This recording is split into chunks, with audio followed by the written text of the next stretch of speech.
Baru-baru ini, Fairuz Ar-Rafiq memboyong suami serta anak-anaknya untuk berkunjung ke rumah sang Sultan Andara, Raffi Ahmad dan Nagita Slavina. King Fahz pun tampak enjoy bermain dengan Rafattar, begitu juga sebaliknya. Keduanya pun diminta duduk bersama sambil mengobrol dan bertukar cerita. Gigi yang tampaknya dibuat pusing oleh perangai Rafattar yang suka marah-marah, lantas bertanya kepada King Fahz soal apa yang dilakukannya untuk menahan amarah. Tak disangka jawaban King Fahz amat sangat bijaksana.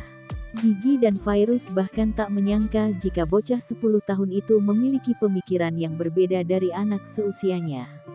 Sikap King Fahz belum lama ini membuat Nagita Slavina terkagum. Pasalnya, Fahz dengan dewasa memberi nasihat pada Rafattar agar tak gampang marah.